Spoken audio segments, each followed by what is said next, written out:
Vamos abrir nossas Bíblias em Mateus, capítulo 24, versículo 45. Quem é, pois, o servo fiel e prudente, a quem seu Senhor fez governante sobre sua casa, para dar-lhe sustento na devida estação? Bendito ou bem-aventurado é aquele servo que o seu Senhor, quando vier, achar fazendo assim. Na verdade, eu vos digo que ele o fará governante sobre todos os seus bens.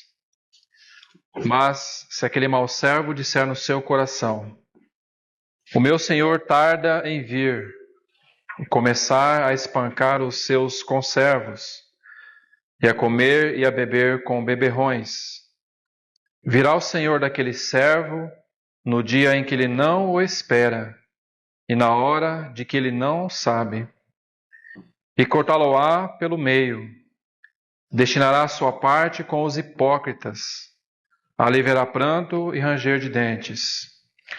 Agora Lucas capítulo 12, a partir do versículo 42.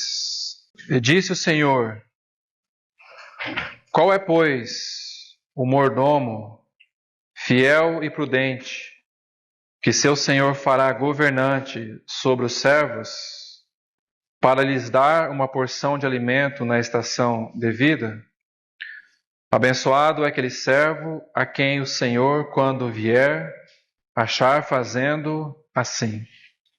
Em verdade eu vos digo que ele o fará governante sobre tudo o que ele tem.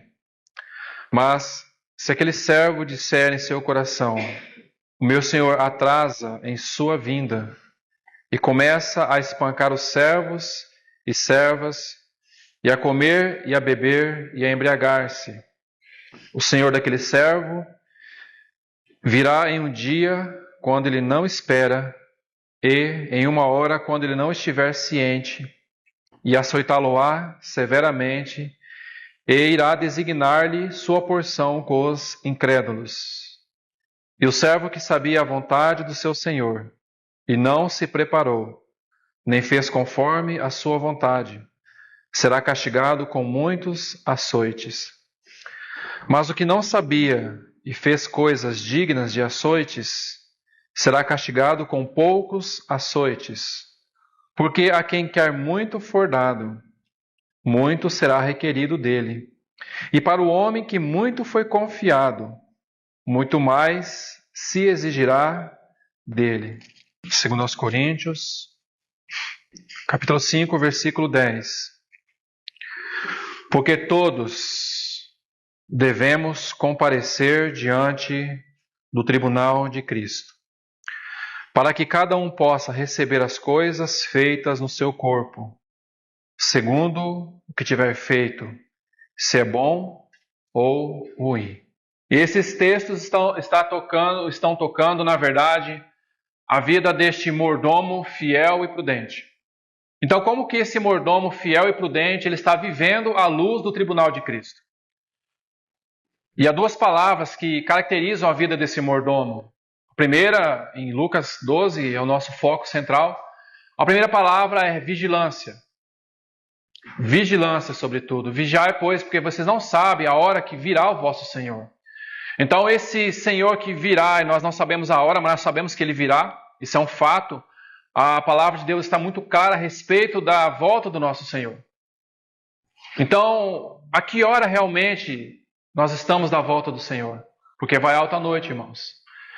E realmente nós precisamos nos definir nessa questão do nosso coração quanto à volta do Senhor e quanto a realmente sabermos como seremos recompensados ou disciplinados no tribunal de Cristo. Porque o tribunal de Cristo não tem nada a ver com questão de tratamento de pecados. Porque é muito claro em Romanos 8, capítulo 1, que diz que nenhuma condenação há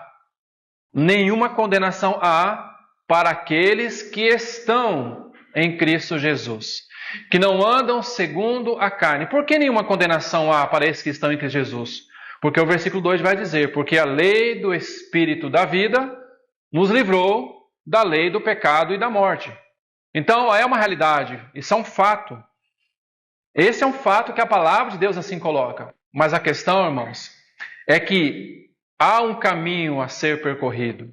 Há uma salvação a ser desenvolvida, há um serviço, há uma responsabilidade para aqueles que agora já não há nenhuma condenação. Que não andam mais agora guiados pela lei do pecado e da morte, mas agora andam sendo guiados pela lei do Espírito da vida. Por isso é muito importante nós sabermos realmente qual é a lei que tem regido a nossa vida. É a lei do Espírito? O Espírito Santo tem encontrado lugar no nosso coração para nos conduzir nessa vida? O Espírito Santo tem realmente trabalhado no nosso coração para sermos conduzidos segundo a sua palavra de Deus? Então é uma pergunta que nós precisamos responder a nós mesmos, cada um de nós aqui presente. Então esse mordomo, ele é, por um lado, um mordomo vigilante, que está aguardando o seu senhor, aquele senhor que, quando partia para as festas de casamento, aqueles servos aguardavam para que quando aquele senhor batesse a porta, eles pudessem abrir imediatamente. Por que imediatamente? Porque havia no coração daquele servo a certeza de que ele deveria estar pronto para receber esse senhor. Então, essa vigilância também envolve prontidão. Essa vigilância também envolve prontidão. Viver uma vida totalmente pensando nas coisas do alto, esperando esse Senhor. E, amados irmãos, nós seremos de fato, então, julgados no tribunal de Cristo. O nosso coração será julgado qual foi o caráter e qual foi a motivação, então, na nossa caminhada. Por isso que Jeremias, no capítulo 17, verso 9, fala assim: enganoso é o coração, e mais do que todas as coisas, e desesperadamente corrupto. Porque nosso coração vai ser julgado à luz da palavra de Deus, ou melhor, à luz do nosso varão, conforme Atos 17, 31, que Deus designou um varão em que Ele colocou como parâmetro para ser julgado todas as coisas: Cristo, o homem aprovado por Deus, o varão medida de Deus. Então tudo será realmente julgado. Agora, irmãos, por que nós estamos falando dessa questão do julgamento do tribunal de Cristo? Porque o julgamento do tribunal de Cristo envolve a salvação da nossa alma. Uma coisa, amados irmãos, e aí Pedro, na sua primeira carta, no capítulo 1, verso 8 e verso 9, diz assim: ao qual não havendo visto a mais, ele está falando do Senhor Jesus, ali no contexto desse capítulo, ao qual não havendo visto a mais, no qual não vendo agora, vocês estão crendo, exultais com alegria indizível ou uma alegria inefável. Esse Cristo que vocês não estão vendo, mas que vocês estão crendo, obtendo o fim da vossa fé, que é a salvação da vossa alma. E por que nós estamos falando sobre essa questão da vossa alma? Porque a salvação da alma é um processo contínuo. A salvação da alma é um processo que vai, a partir do momento que nós nascemos de novo, até a volta do nosso Senhor ou até que o Senhor nos tome. Envolve a salvação da nossa alma. Por isso que Lucas, no capítulo 21, 19, vai dizer assim: é na perseverança que ganhareis a vossa alma. É na perseverança que ganhareis a vossa alma. Então envolve a salvação da alma. Porque no que concerne ao nosso espírito, já está resolvido. Nenhuma condenação há para aqueles que estão em Cristo Jesus. Fato. O espírito foi salvo, o nosso espírito foi vivificado. Vivificado nós fomos no nosso espírito, porque nos deu vida. Pela graça sois salvos. Isso é fato, amados irmãos. Mas agora, no que concerne a salvação da nossa alma, ela se relaciona com a nossa conduta. Ela se relaciona com as nossas obras. Ela tem a ver com o reino de Deus. E ela tem a ver com o reino dos céus e com o milênio. Essa é a salvação da alma. A nossa conduta, o nosso caráter. E é isso que vai ser julgado no tribunal de Cristo. Por isso que ele está falando que cada um vai comparecer diante do tribunal de Cristo. E voltando para Romanos 14:10, por que tu julgas teu irmão? Ou por que tu faz separação? A palavra ali julgas é, por que tu faz separação do teu irmão? Por que tu diminui o teu irmão? Saiba de uma coisa, que todos nós, no final do versículo, parte B, todos nós iremos comparecer diante do tribunal de Cristo, para que cada um possa receber o bem e o mal que tiver feito por meio do corpo. Porque, amados irmãos, a nossa conduta, os nossos atos, os nossos sofrimentos, as nossas adversidades decidem a nossa participação no reino de Deus. Isso é fato. Isso é fato. Por que isso é fato, irmãos? Porque a nossa alma, ela é salva quando nós negamos a nós mesmos. Porque o que somos está na nossa alma. As nossas atitudes em relação com a nossa alma. E ela precisa ser trabalhada pelo Espírito Santo. Se lembra de Gálatas 5, 19 e 21? Do 19 e 21, as obras da carne são prostituição, impureza, lascívia, idolatria, feitiçarias, inimizades, porfias e por aí vai. Quais são agora o fruto do Espírito? Amor, paz, longanimidade, benignidade, domínio próprio e por aí vai. Então o Espírito precisa dominar a alma, ele precisa conduzir essa alma. Por quê? Porque é aquilo que o Senhor Jesus disse no Sermão do Monte. Eu vos digo, porém, que qualquer que olhar para uma mulher com intenção pura, já adulterou no seu coração.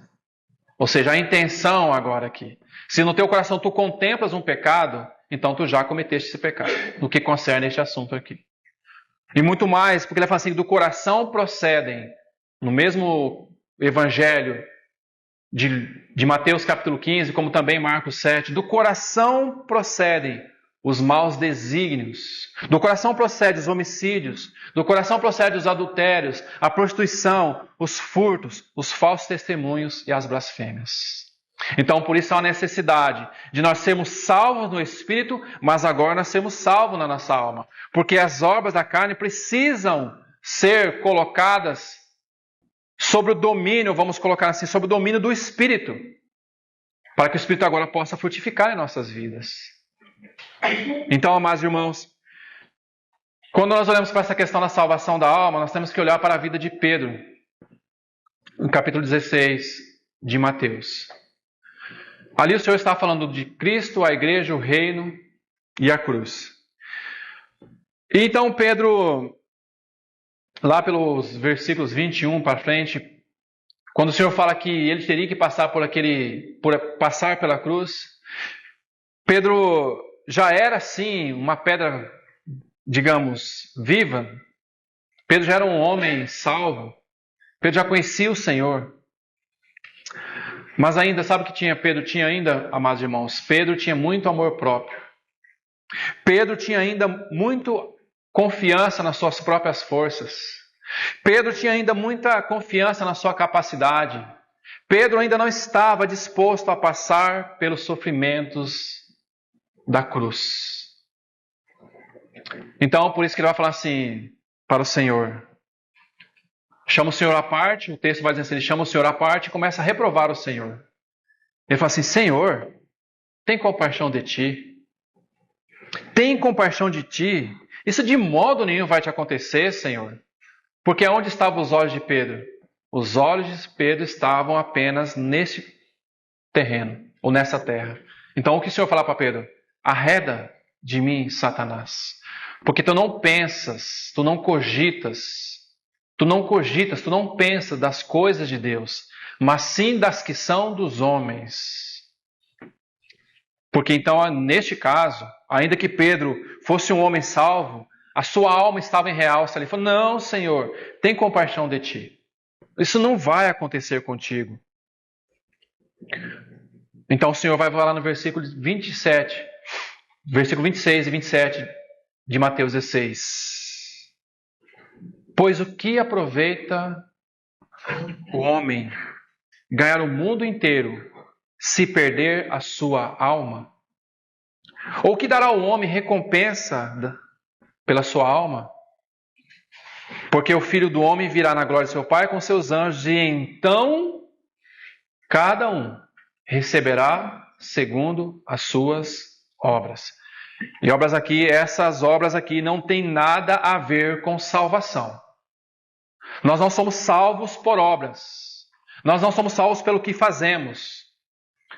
Nós somos salvos pelo sacrifício de Cristo na cruz. Somos salvos por confessar Cristo como nosso Senhor e Salvador. Não é pelo que fazemos. Agora, por outro lado, essas obras agora que foram preparadas de antemão para que nós andássemos nelas, agora essa obra tem relação com o nosso galardão no reino dos céus, ao desenvolvimento da salvação. Então nós não somos chamados para ficar apenas sentados recebendo. Nós somos chamados para servir e para também ser servido. Aí nós lembramos daquele texto também de Marcos capítulo 10, que aquele que quer ser o primeiro, o Senhor falando para aquela mãe e os seus 2 filhos, a mãe de João e de Tiago, aquele que quer ser o primeiro, seja esse que sirva. Se você quer ser o primeiro que concerne ao reino, sirva aos irmãos, sirva ao corpo de Cristo, então você vai ser o primeiro. Porque o Filho do Homem não veio para ser servido.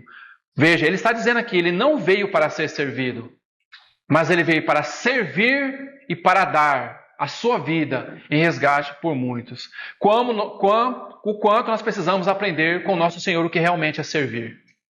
Nós precisamos aprender com aquele servo, com o S maiúsculo, o servo sofredor. Ele sim nos ensina o que é servir a Deus, ao Pai primeiramente, e também servir uns aos outros. Como nós vamos aprender com o nosso Senhor Jesus naquele capítulo 13 de João, naquele lava-pés. Como nós precisamos, irmãos. Uma lição de serviço está ali para nós. Aprender a lavar os pés uns dos outros. E quando eu falo lavar os pés, não interprete aqui de forma literal. Pode ser, em algum momento, de forma literal. Mas o que eu estou dizendo aqui é no sentido de saber se portar com humildade no serviço de uns para com os outros. Considerar os outros superiores a nós mesmos. Porque quando Paulo fala nessa questão dos mordomos, na sua primeira carta aos Coríntios, capítulo 4, ele fala assim que esses mordomos, ou esses despenseiros, ou esses administradores, o que requer desses mordomos? Que eles sejam encontrados fiéis. Fiéis a esta medida de serviço que Deus mesmo deu a esses mordomos, a esses mistérios revelados a esses mordomos. Então nós precisamos aprender a servir com o nosso Senhor. Quando Pedro também na sua primeira carta, no capítulo 4, verso 10, ele vai falar assim, servir, aqui o assunto também é serviço, servir uns aos outros, cada um segundo o dom que recebeu, conforme despenseiros, ou a palavra que também é a mesma de mordomos, oikonomos, significa no original, despenseiros segundo essa graça que nós recebemos, servir uns aos outros segundo essa medida de graça, dom aqui significa graça. Nós devemos servir conforme a multiforme graça de Deus. Então, onde está a capacidade do nosso serviço? Segundo a graça. Segundo a graça de Deus. Então, meus irmãos, todos nós aqui, se nós nascemos de novo, se nós pertencemos realmente ao corpo de Cristo, e aí cada um faz a sua autoanálise, se realmente nasceu de novo. Se você nasceu de novo, você tem que ter compromisso com o corpo de Cristo. Se você nasceu de novo, você tem que ter compromisso primeiramente com o Senhor. Nosso compromisso primeiramente é com o Senhor.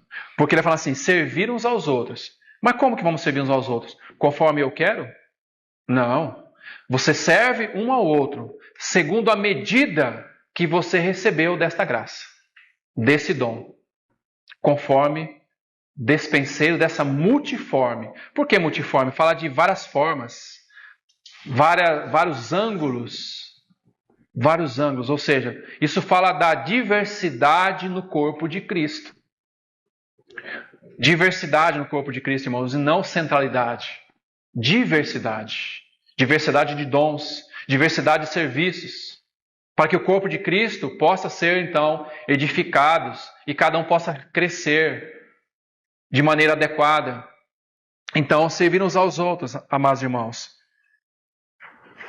Porque esse é o contexto aqui nessa questão de perder, para que possamos ganhar naquele grande dia, que seremos julgados segundo o que nós fazemos pelo corpo.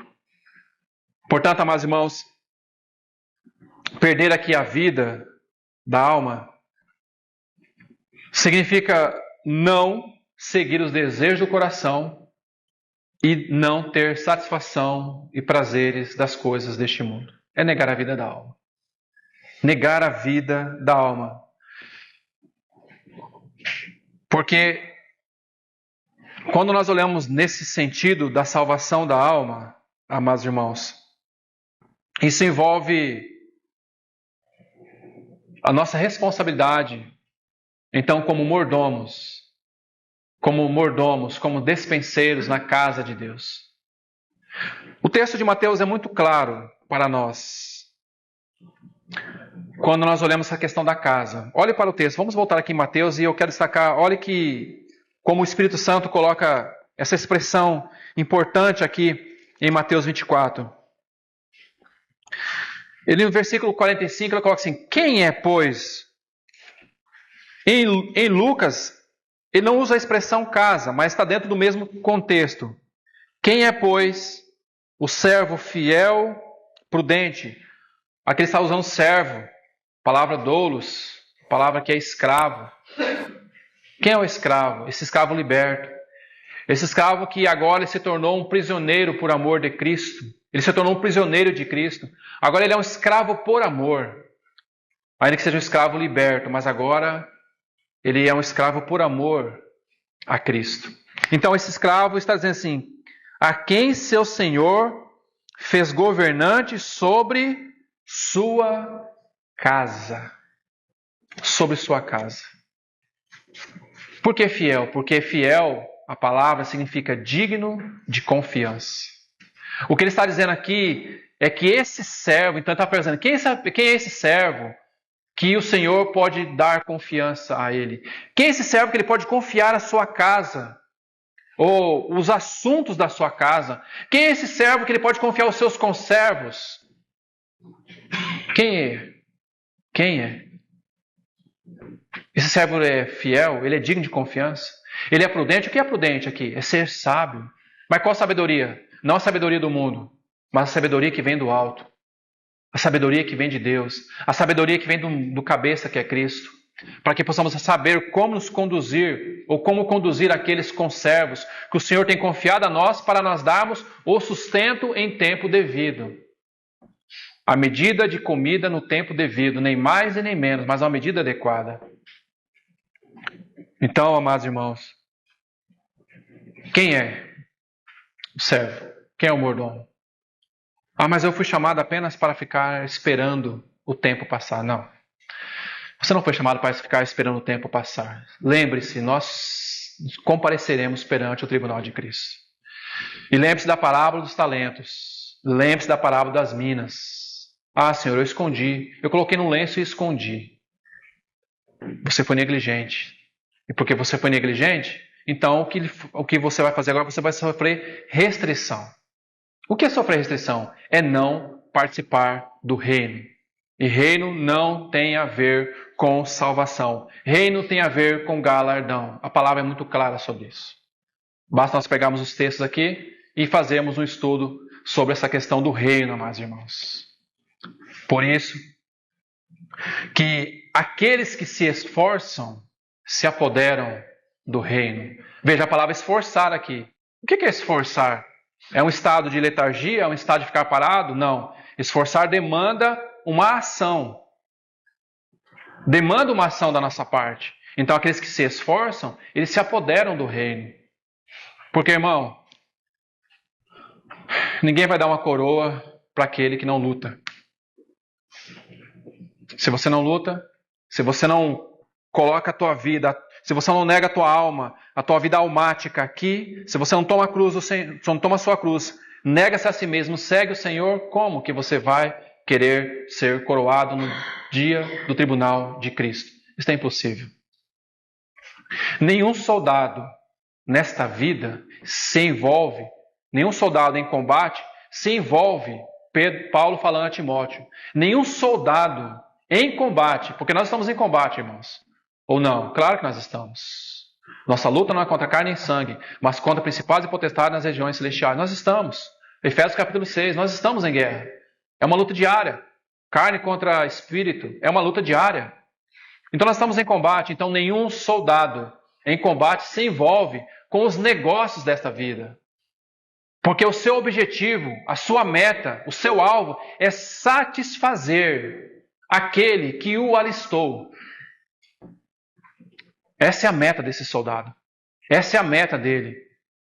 Se ele está no combate, então ele vai, de alguma maneira, ele vai procurar satisfazer aquele que o alistou.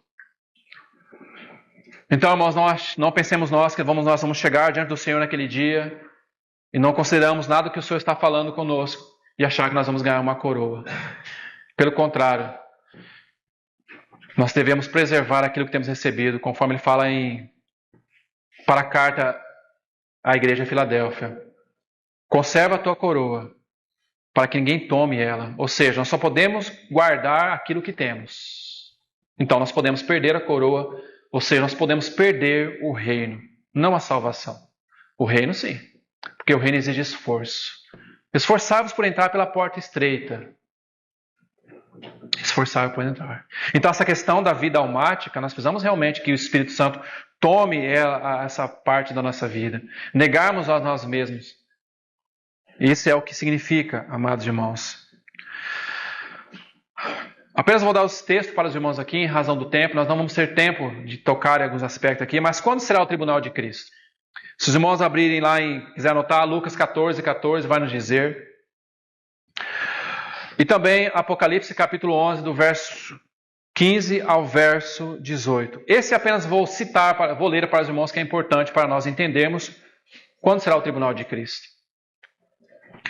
Diz assim: o sétimo anjo tocou a trombeta e houve no céu grandes vozes dizendo: o reino do mundo se tornou de nosso Senhor e do seu Cristo, e ele reinará pelos séculos dos séculos. E os 24 anciãos que se encontram sentados no seu trono diante de Deus prostraram-se sobre o seu rosto e adoraram a Deus dizendo: graças te damos, Senhor Deus, Todo-Poderoso, que és, que eras, porque assumiste o teu grande poder e passastes a reinar. Na verdade, as nações se enfureceram. Perceba, chegou, porém, a tua ira, o tempo determinado, para serem julgados os mortos, para se dar o galardão. A palavra galardão aqui significa recompensa. Para se dar recompensa. E olha que interessante agora o texto. Aos teus servos, aos profetas, aos santos e aos que temem o teu nome, tanto pequenos como grandes, e para destruírem os que destroem a terra. Os irmãos vejam que aqui há uma gama colocamos assim, de pessoas que receberão a recompensa. Santos, profetas, servos, pequenos, grandes. Recompensa, irmão. E recompensa você não dá para quem não se esforça. Recompensa você dá para quem se esforça. Nenhum soldado em combate se envolve com os negócios dessa vida. Irmãos, que essa nota possa falar no nosso coração. Onde o nosso coração está envolvido. Não estou dizendo que nós não devemos ter negócios aqui nessa terra, não é isso que eu estou dizendo. A questão é onde está o nosso coração. Se você pegar o contexto de Lucas 12, capítulo 11, quando ele fala daquele homem avarento, ele vai falar assim: aonde estiver o teu tesouro, aí também estará o teu coração. Então a questão é aonde está o nosso coração. Essa é a questão. Não é questão de negócios. Não é questão de ter negócios. Podemos ter negócios. Podemos trabalhar com as coisas dessa vida. Mas a questão é, nosso coração está nisso? O nosso coração está envolvido com isso? Isso tem tomado o nosso tempo de nos esforçarmos diligentemente para alcançarmos o reino de Deus? Se isso tem tomado o nosso tempo, se isso tem tomado a devoção do nosso coração, então nós vamos considerar os pés do Senhor. Senhor, realmente isso está tomando meu tempo, meu coração? Isso, meu coração está envolvido com esses negócios? É isso que nós temos que perguntar ao Senhor. Onde está teu tesouro, então está o teu coração. Então eu faço uma pergunta aqui novamente. Qual é o teu tesouro? Qual é o teu tesouro? Qual é o meu? Qual é o teu tesouro aqui nessa terra? Qual o bem maior que nós possuímos aqui, irmãos? Se aquele bem maior que o nosso Deus e Pai tinha na eternidade, o seu Filho amado, Ele deu para nós o bem mais precioso para o nosso Pai, o nosso Filho, o nosso Senhor Jesus Cristo. Ele deu o seu maior bem para nós, que foi o seu Filho. Este é o meu Filho amado. Este é o meu Filho amado, em quem tenho todo o meu prazer. Onde estava, ou onde está o prazer do Pai? No Filho. O que Ele fez então? Ele enviou o seu Filho para nós e nos deu aquilo que é o seu maior prazer. E nós temos dado o que para esse então? Para esse Pai e para esse Filho? Onde está, ou quem é o nosso tesouro? Então isso define muita coisa na nossa vida cristã. Isso define muita coisa na nossa vida cristã quando nós definimos o que é o nosso tesouro, ou quem é o nosso tesouro. Muitas vezes nosso tesouro nessa terra são coisas lícitas, mas que não tem Cristo no meio. Então o Senhor sonde nosso coração. A começar do meu coração. Ele possa sondar nosso coração, meus irmãos. Porque, novamente, irmãos, o fogo vai demonstrar naquele dia se a nossa obra foi palha, feno, madeira. Ou se foi ouro, prata ou pedras preciosas. O fogo a demonstrará. O fogo vai demonstrar. Porque o fogo traz à luz tudo aquilo que está em oculto. Então, na luz de Deus, nós seremos julgados no tribunal de Cristo. Que o Senhor nos ajude nesse aspecto, então, amados irmãos. E quem são esses, então, que serão julgados no tribunal de Cristo? O texto muito claro para nós é 1 Tessalonicenses, capítulo 4. No versículo 13, quando Paulo coloca ali que aqueles que dormiram no Senhor ressuscitarão primeiro, e aqueles que ficarem serão arrebatados, e estarão para sempre com o Senhor nos ares. Ou seja, naquela reunião, ali fala de uma reunião com o Senhor nos ares. Então podemos dizer assim, que alguns dizem que ali será estabelecido o tribunal de Cristo, porque em seguida possivelmente aconteça então o juízo sobre todas as nações e todo aquele juízo que será a ira de Deus. Mas antes dessa ira de Deus, do julgamento dessa terra, há o julgamento dos filhos de Deus. Porque Pedro fala isso para nós. Na sua primeira carta, no capítulo 4, verso 17, o julgamento começa pela casa de Deus. Bom, se começa pela casa de Deus, onde vai comparecer os ímpios, aqueles que não obedeceram ao Evangelho? Então, meus irmãos, Paulo também, nesse contexto desse julgamento, 1 Coríntios 15, 52, ele coloca assim: no momento, no abrir e fechar de olhos, ante a última trombeta, porque a trombeta soará, os mortos ressuscitarão incorruptíveis e nós seremos transformados num abrir e piscar de olhos. Nós seremos transformados. Esse corpo corruptível será transformado num corpo incorruptível para ser igual ao corpo da sua glória. Então vem, onde está a morte, a tua vitória? Onde está a morte, a tua vitória? Nós temos um corpo transformado, irmãos. Mas e após esse corpo transformado, onde nós estaremos? Perante a face daquele que julgará todas as coisas à luz daqueles olhos flamejantes como fogo. E nos mostrará nossas obras que muitas vezes estavam ocultas, ou aquelas coisas ocultas que nós carregávamos. Tudo estará nu e patente aos olhos daquele que nós deveremos prestar contas. Por um lado, irmãos, nós temos que ter temor no nosso coração. Temor não é medo. Temor é um temor do assombro de Deus. Um assombro por causa dessas coisas de Deus.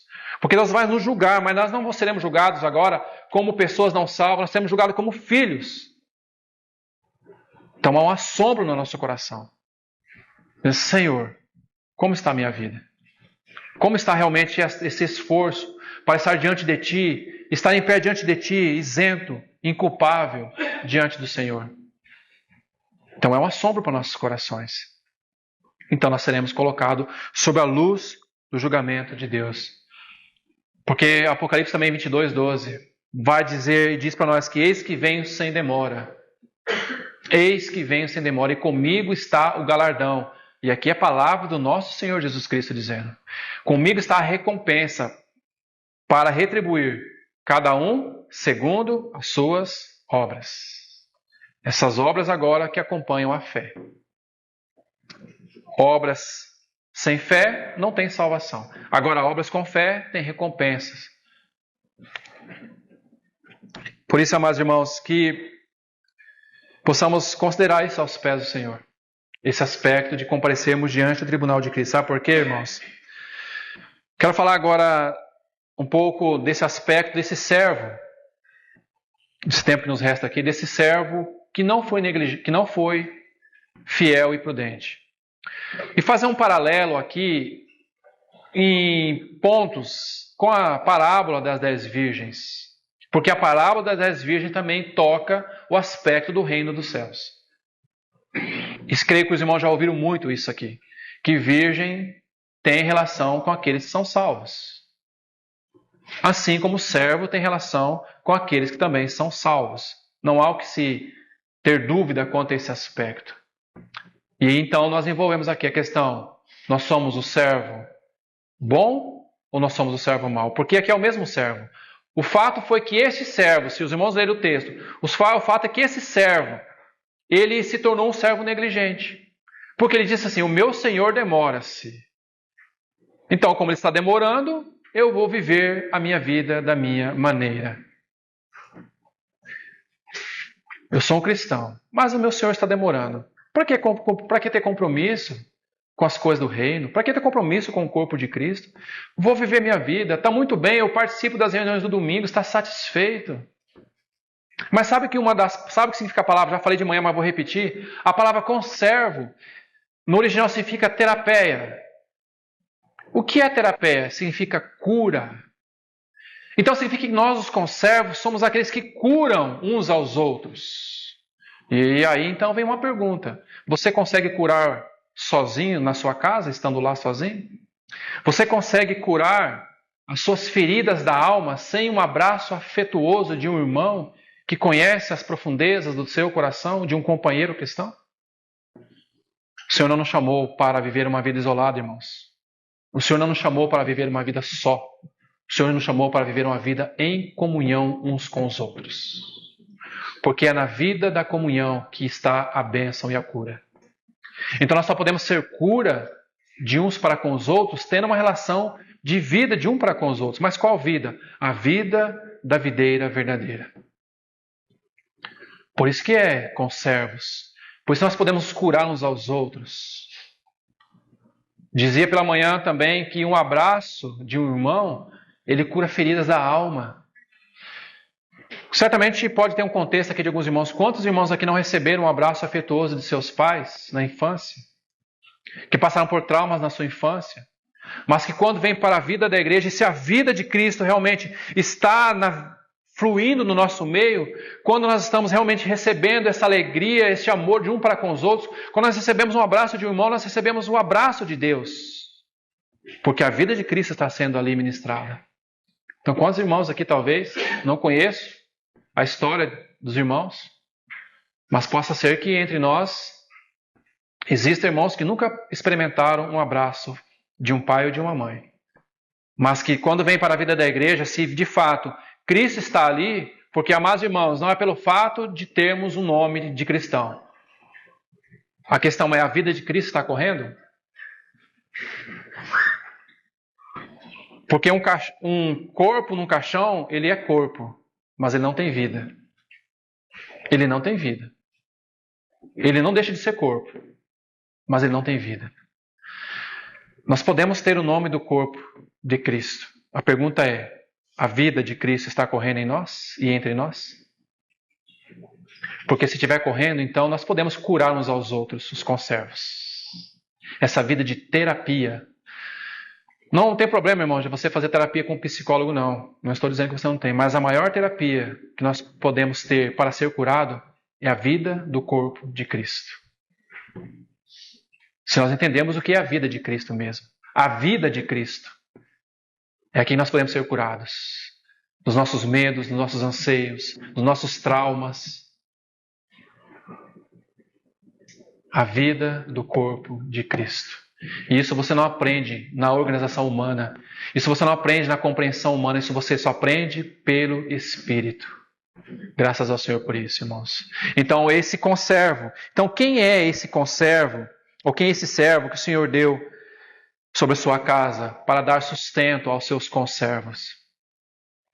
Por isso que esse conservo, esse servo, na verdade, ele pode se tornar negligente se ele não permanecer com seus olhos fitos no seu Senhor, com esse coração de expectativa, com esse coração de esperar pelo seu Senhor que volta, então, das bodas, para que possa abrir a porta imediatamente.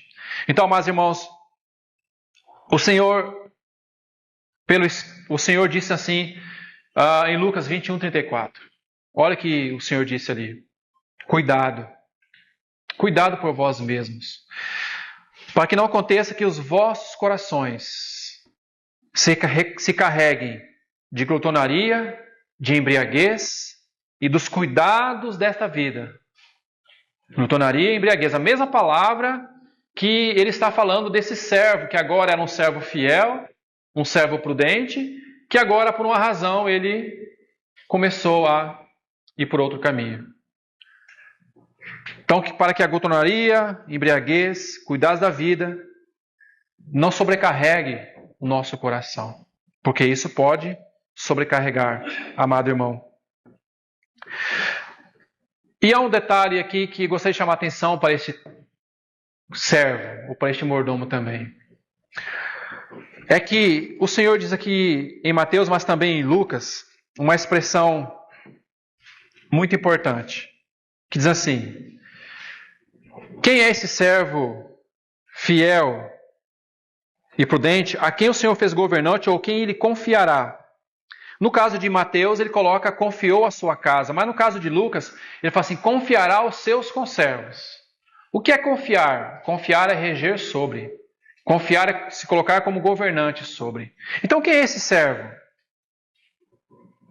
O que vai acontecer com esse servo? Se ele cuidou bem dos seus conservos, o versículo 45 de Lucas, do capítulo 12, se ele cuidou bem dos seus conservos, se ele foi digno de confiança, o que vai acontecer com ele, amados irmãos? É o que vai estar no versículo 47 de Lucas. Olhe, por favor, aí para a sua Bíblia. De Lucas, capítulo 12. O 46 fala assim: abençoado é aquele servo a quem o seu senhor, quando vier, achar fazendo assim. Aí nós fazemos uma pergunta. Assim o quê? Cuidando dos seus conservos que lhe foram confiados, cuidando da casa que ele foi colocado como governante. Bem-aventurado é este servo. Se este servo for achar fazendo assim, olha o versículo, então, 44. Em verdade, eu vos digo que ele o fará governante sobre tudo o que ele tem. O que é isso, amados irmãos? Responsabilidade espiritual. A maioria dos cristãos não cumpre a sua responsabilidade espiritual. Eles estão ali esperando apenas para ser servidos. Apenas para ser servidos. Eles não entendem essa questão da mordomia cristã. Servir e ser servido. Nunca, às vezes, há cristão que não passa pela cabeça dele que Deus confiou a ele os assuntos da sua casa.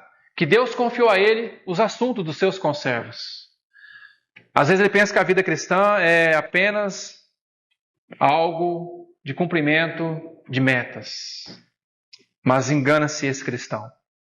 Porque na vida cristã, verdadeira, genuína, a natureza da igreja é que nós fomos chamados para servir uns aos outros. A questão é servir primeiro e não ser servido. Então aí entra a nossa responsabilidade. Então esse mordomo, esse servo, ele foi confiado a ele porque ele entendeu o que é o serviço. Agora, amados irmãos, quanto mais nós dermos a Deus e quanto mais nós dermos a vida da igreja ou à casa de Deus e aos conservos, mais nós receberemos. E não estou falando aqui de receber questões, bênçãos materiais, não. Não estou falando. Eu estou falando de receber, de acumularmos tesouro nos céus. Porque a nossa vida aqui, irmãos, ela é muito passageira. Nós estamos falando aqui de receber nada nessa terra, não. Nós estamos falando daquilo que nós seremos recompensados na vinda do Filho do Homem. É disso que eu estou falando. Então, quanto mais nós damos, mais nós recebemos. Porque bem-aventurado é dar do que receber. Há muitos que só querem receber, só receber, só receber, mas nunca dão. São como o mar morto, só recebem, em vez de ser como o Rio Jordão, que a vida flui para outros, que a vida de Cristo possa fluir para outros. Que o Senhor nos ajude, irmãos, a realmente sermos como o Rio Jordão, a sermos vida na vida de outros, e não apenas sermos aqueles que só recebem. Então, amados irmãos, nós somos conservos uns dos outros, e também nós somos servos uns dos outros. E dentro desse contexto, eu queria colocar apenas um ponto aqui. Esse mordomo, esse servo, a primeira coisa que o Senhor vai tratar com este mordomo, com esse servo, é a questão da fidelidade do caráter em coisas pequenas. A fidelidade, o caráter e a fidelidade a coisas pequenas que o Senhor nos confia. Poderia dar vários exemplos aqui. Mas, para não corrermos o risco, vamos apenas citar um texto de Zacarias capítulo 4, 10. Quando então o povo estava cativo na Babilônia e o Senhor convoca o povo a voltar a restaurar a casa de Deus. Mas nós sabemos que nem todos voltaram. Todos que ficaram, a maioria ficou em Babilônia. Mas dentre eles tinha um que foi Zorobabel. Sabe o que Zacarias falou no seu capítulo 4, verso 10, é assim: porque quem despreza o dia das pequenas coisas. Nós não devemos desprezar, irmãos, pequenas tarefas que o Senhor coloca em nossas mãos. Pequenas tarefas. Quais são essas pequenas tarefas?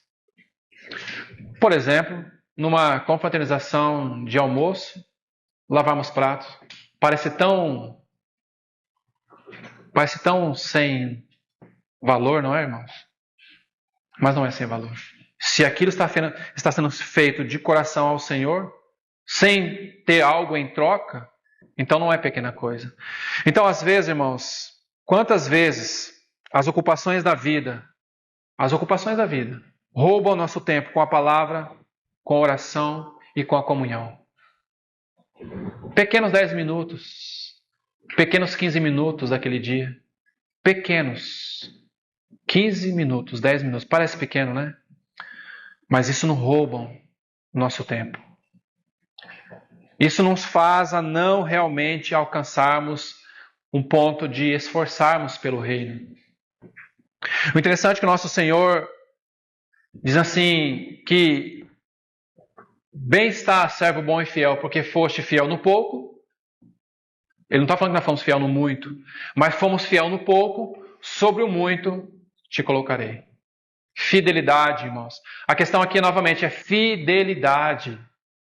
Não é quantidade, é fidelidade. Fidelidade é aquilo que Deus tem dado a você, para você cumprir com sua responsabilidade, para que eu possa cumprir com a minha responsabilidade no corpo de Cristo. Bom, então vamos falar do corpo de Cristo na nossa casa. Porque o corpo de Cristo, se nós somos em relação de marido e mulher, vamos falar do corpo de Cristo na nossa casa. Então, quem é o meu primeiro conservo? A minha esposa. Ela é minha primeira conserva. Então, é a ela primeiro que eu tenho que dar alimento. Então, vamos falar dos nossos filhos. Vamos falar dos nossos pais. Pequenas coisas que ninguém está vendo. Ninguém que concerne aos olhos naturais. Mas aquele que realmente precisa ver, está vendo todas as nossas ações e está vendo toda a motivação do nosso coração. Então a pergunta é, para quem que nós realmente devemos fazer algo? Para quem que é realmente? Nós queremos ser reconhecidos dos homens. Lembre-se de o Senhor Jesus, capítulo 12 de João. Filipe chegou, Senhor, os gregos vieram te ver. Aí ele fala, agora chegou a hora de ser glorificado o Filho do Homem. Se o grão de trigo caindo na terra não morrer, fica ele só. Mas se morrer, produz muito fruto. Quem quiser ganhar a sua vida, perdê-la-á. Mas quem perder a sua vida por amor de mim, achá-la. Está vendo, irmãos? Pequenas coisas. O problema é que o coração do homem sempre quer se elevar para as grandes coisas, para as vitrines, para ser realmente visto pelos homens. Mas não, pequenas coisas, em nossas casas, no nosso dia a dia, com aqueles conservos que o Senhor tem colocado diante de nós. Quem são os primeiros conservos da nossa vida? Os que estão ao nosso redor, primeiramente. Porque se nós não aprendemos a servir aqueles que estão conosco ao nosso redor, como nós vamos querer servir a casa de Deus? Porque nós não podemos apartar os nossos da casa de Deus. É impossível. Novamente aqui, uma das coisas que o Senhor condenou aos fariseus era a hipocrisia. Ele disse aos discípulos, acautelai-vos do fermento dos fariseus, que é a hipocrisia. Hipocrisia é você ser externamente aquilo que você não é interiormente. É uma farsa, é uma máscara. E o Senhor não nos chamou para isso. Então a fidelidade, amados irmãos, está sendo provada. A outra questão é que nós precisamos ser firmes e constantes em servir ao Senhor. Firmes e constantes. Perseverança. Essa palavra perseverança, ela ocorre mais de 20 vezes em toda a Bíblia. Significa o quê? Firmeza, constância, fé. Ou seja, bem-aventurado aquele servo que o Senhor, quando vier, achar fazendo assim. Ora, irmãos, nós sabemos que nós teremos dificuldade na caminhada cristã. Claro que teremos. Como teremos? Mas a questão é, nós seremos encontrados fiéis? Mordomos fiéis? Porque quem nos chamou e quem nos habilitou foi o próprio Senhor. Então a questão aqui é fidelidade, perseverança. Bem-aventurado este servo, abençoado este servo. Quando o seu Senhor vier, acha ele fazendo assim. Porque a nossa primeira resposta é para o Senhor, é diante dele que nós vamos responder a nossa vida. Primeiramente. Terceira situação, amados irmãos. A responsabilidade do nosso serviço, hoje, diante de Deus, deve ter como referência a consciência de que um dia nós seremos colocados numa alta posição no reino vindouro. Nenhum soldado em combate se envolve com os negócios desta vida. Porque o seu objetivo é satisfazer aquele que o chamou. Combati o bom combate. Terminei a carreira. Guardei a fé. Agora, a coroa da justiça. Mas antes de voltar para a coroa da justiça, combati o bom combate. Terminei a carreira. Guardei a fé. Ninguém receberá coroa se não lutar segundo as normas. Isso é fato, irmãos. Então, se nós temos combatido o bom combate, temos guardado a fé, temos terminado a carreira, então agora a coroa da justiça me está guardada. Mas não somente a mim, mas todos aqueles quanto amam a sua vinda. Por isso em nada considero a vida preciosa, contanto que eu cumpra o ministério que eu recebi do Senhor. É um grande chamamento para nós, irmãos, nesta alta hora da noite, que possamos realmente sermos despertados pelo Senhor, que possamos realmente considerarmos aos pés do Senhor tudo aquilo que temos ouvido ao longo desse tempo, porque vai alta noite e vem chegando o dia. Vem chegando o dia, irmãos. Então, por que tem a ver com essa posição? Porque o verso 47 disse, lhe confiará todos os seus bens. Olha, irmãos, a versão que eu utilizo aqui diz assim, fará governante sobre os seus bens. Você coloca alguém que foi responsável, governante, sobre os seus bens? Você coloca alguém que é responsável para cuidar das suas coisas? Você não coloca. Você coloca alguém que é negligente para cuidar das suas coisas, dos seus bens, você não coloca. Olha, irmãos, quanto mais os assuntos do reino de Deus. E volto a falar, não estou falando de salvação. Eu estou falando de reino, eu estou falando de galardão, eu estou falando de recompensa que se dará na vinda do nosso Senhor Jesus. A questão é, qual é, pois, o servo fiel e prudente? Ou corremos o risco de ser esse servo que o Senhor coloca a restrição. Porém, se aquele servo mau disser em seu coração, o meu Senhor demora, e começa a espancar os seus conservos, ou seus servos e suas servas, e começa a embriagar-se. O que é embriagar-se aqui no contexto desse texto? Embriagar significa que viver a sua vida segundo o mundo. Viver um cristão mundano. É um servo, mas é um cristão mundano. É um servo mundano. É um servo que tem prazer nas coisas do mundo. É um servo que perdeu o vigor espiritual. É um servo que perdeu a corrida espiritual. É um servo que perdeu tudo aquilo que está para ser revelado a ele. Embriagar-se significa não amar as coisas do reino e amar as coisas do mundo. Isso é embriagar-se. Não é apenas aqui no sentido literal de tomar bebida, mas no sentido de se deixar se envolver pelas coisas deste mundo. E o que acontece? Acontece o que aconteceu com essas virgens nécias aqui. Nós já estamos terminando, irmãos. Me suporte mais 5 minutos. Vou apenas citar para os irmãos aqui os versículos do capítulo 25 de Mateus, nesse contexto de se embriagar. O que aconteceu com essas virgens nécias? Porque pode acontecer também conosco, no que concerne a este servo que se tornou mau, negligente. Ele não mais considerou a vida do corpo, ele não mais considerou a vida dos conservos. Ele foi viver a sua vida. Não. Essa história de igreja, essa história de corpo de Cristo, não. Não. Bom, então, Mateus 25 nos traz a questão das virgens nécias. O versículo 3 diz assim: as loucas ou as insensatas, tomando suas lâmpadas, não levaram azeite consigo. Azeite é uma figura do Espírito Santo. Perceba, não levaram azeite consigo. Digamos, foram cuidar dos seus assuntos, mas a vida do Espírito não estava na sua vida de uma forma plena. Ou seja, o Espírito não estava conduzindo a vida dessas nécias, dessas insensatas. Então não levaram azeite com elas.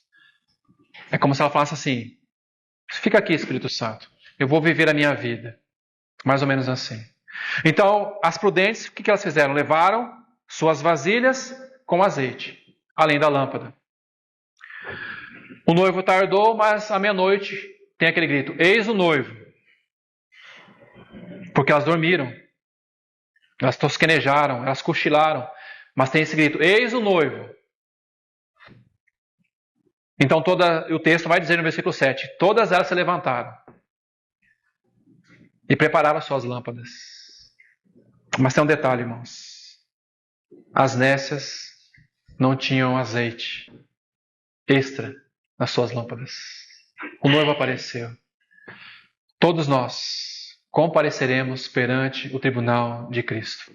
Ao soar da última trombeta, os mortos ressuscitarão e os vivos que ficarem serão transformados.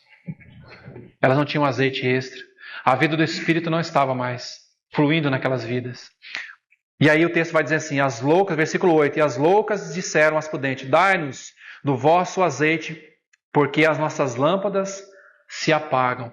Pega essa palavra apagam aqui, que é o que 1 Tessalonicenses, capítulo 5, diz assim: não extingais. É o sentido da palavra apagar aqui. Não subjugueis o Espírito. Não apagueis o Espírito. O que é apagar? É como se você pegasse e colocasse a mão sobre uma luz e fechasse aquela lá. O que o texto está nos dizendo nesse versículo é que apagar o Espírito aqui é amortecer, sufocar, impedir ou reprimir o Espírito Santo de realizar a sua atividade em nossas vidas. Então, quando eu vivo uma vida mundana, um cristão mundano, amando os prazeres da carne, amando as coisas deste mundo, o que eu estou fazendo com o Espírito? Eu estou fechando, eu estou amortecendo, eu estou sufocando a atividade dele no meu coração. Ele continua lá, mas ele está sufocado. Ele não tem como mais agir. E se o alerta para nós, quando o noivo voltar, é o Espírito Santo que nos dará, como que nós vamos ouvir a voz do noivo? Eis o noivo. Como está, irmãos, o Espírito Santo no nosso coração? Elas sufocaram a atividade do Espírito Santo no coração. Por isso, amados irmãos, a luz que nós estamos recebendo hoje é a mesma luz que nós seremos julgados no tribunal de Cristo. Tudo que nós estamos realmente recebendo hoje. Então a pergunta é, o que nós estamos fazendo hoje tem estado em conformidade com a vontade de Deus? Como está realmente esse reservatório no que concerne ao Espírito Santo em nossas vidas? Depois de nós entregarmos nossas vidas ao Senhor, o Espírito foi salvo, mas agora, como está a nossa responsabilidade no que concerne à casa de Deus e no que concerne aos conservos? Porque Deus, Ele é alguém muito responsável. Deus é alguém muito responsável. Então nós precisamos viver, amados irmãos, diariamente na luz do julgamento do tribunal de Cristo. Eu não sei quando acontecerá, mas uma coisa eu sei, vai acontecer. E como nós estaremos, irmãos, diante do Senhor? Será que nós vamos correr envergonhados diante dele?